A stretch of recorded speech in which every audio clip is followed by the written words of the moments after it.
So see the power of Dhananjay Prabhu's speech. The Ganges actually started flowing. Actually.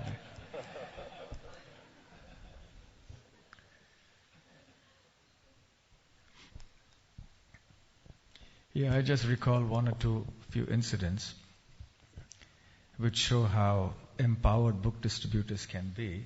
We had this brahmachari bus party where we had some really fired up devotees, and they went to this factory where the main office building, a big portion of it was just sheer glass.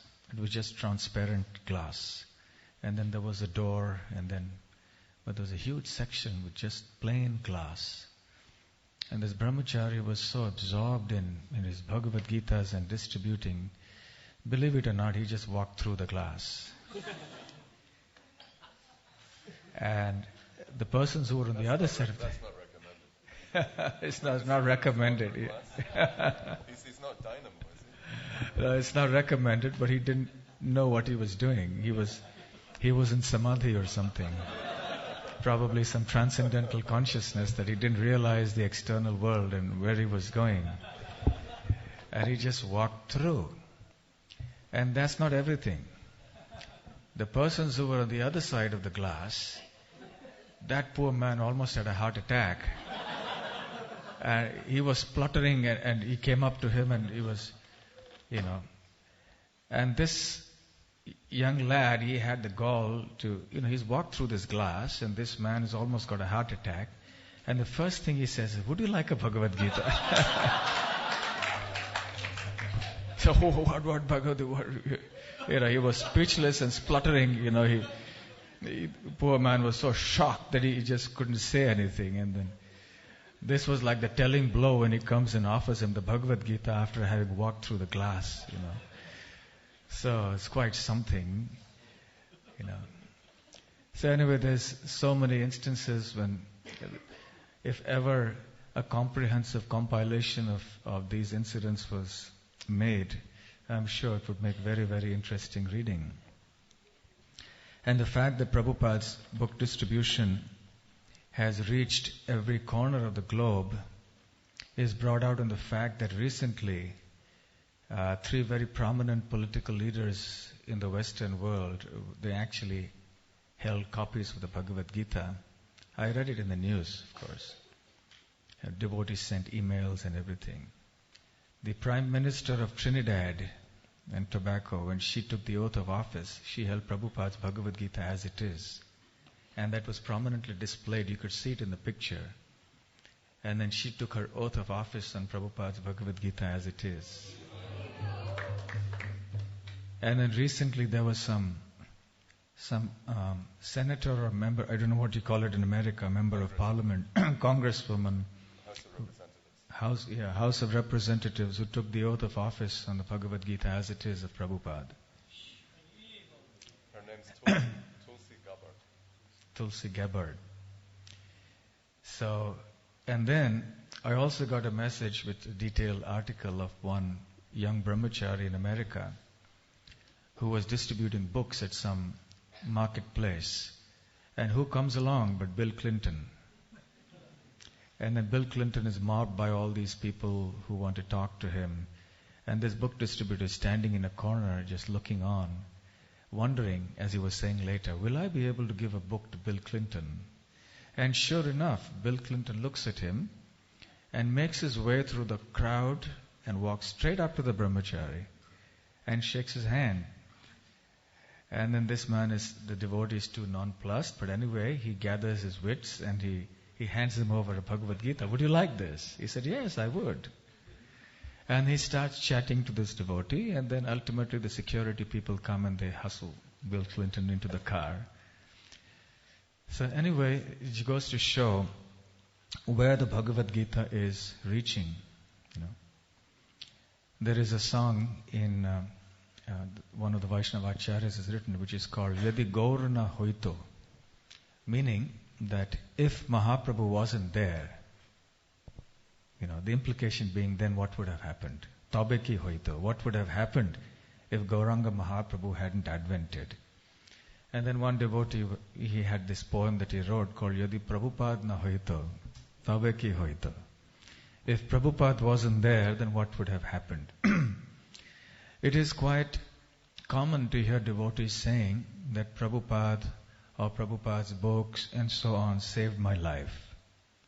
They mean it in a sense that probably they would have been engaging in many sinful activities and led a very degraded life if it wasn't for Prabhupada and his teachings and his devotees and so on. There is one incident that's one of my favorites where we see this literally happening. This devotee was distributing books in Bombay, and he would go to these apartment buildings and knock the doors. And sometimes, as Dhananjay Prabhu was saying, he would get a response, "What are you doing here? Go away." And because he looked like a distinguished gentleman, and he is, in fact, he would dress like that as well. So the security wouldn't stop him because they used to think that he was one of the residents or some distinguished visitor to one of the families staying there. So in one of the places he knocked. There was no response. He says normally he would go on to the next house if there wasn't a response soon. But this time somehow he got inspired to knock more. So he knocked a second time a little harder. There was still no response. And normally he would have definitely walked out after the second knock and when there was no response. But he stuck on and he just knocked a third time and a fourth time, this time a little more persistently. Finally there was some noise from within. And the door opened and this lady peered out and she looked very irritated and very annoyed. And her hair was all loose and she was looking very, very distraught. And she spoke to him and said, "What do you want? Why are you disturbing me?" She spoke very, very sharply to him. So then very sweetly he said, "I've come to give Bhagavad Gita." And he showed the Bhagavad Gita like this. And then her expression changed and she immediately calmed down and she stood still for a few seconds. And then she opened the door and this man, the devotee that is, he looked inside and saw that there was a table and there was a rope hanging from the ceiling fan, and this lady was about to commit suicide by hanging herself, and it's only because this devotee was banging the door that she got down from the table and she opened the door and then she saw the Bhagavad Gita. And then after a minute or two she said, "Actually you saved my life." So this is the potency of Prabhupada's books, what it can do. These books can cause a revolution. In the Srimad Bhagavatam there is the famous verse that Narad Muni speaks to Vyasadeva. Tadvag visargo janatagha viplavo yasmin pratishlokam abhaddhavatyapi namanyantasya shonkitaniyat shrinvanti gayanti grinanti sadhavaha. That this Krishna conscious literature is accepted by all honest saintly persons. And even if there are some minor mistakes like say grammatical or this or that, these saintly people still accept it because it talks about Krishna that's contained in these books. And this literature has the power to cause a revolution in the lives of the impious people of this world. And Prabhupada focused on the words Janatagha Viplavo. Viplava means a revolution. Janata means the general people. Agha means sin or sinful. So these books, actually this verse is probably the sutra or the guiding verse for the movement of book distribution. Because this book distribution movement is causing a revolution in the lives of the sinful people of this world and bringing them to Krishna consciousness.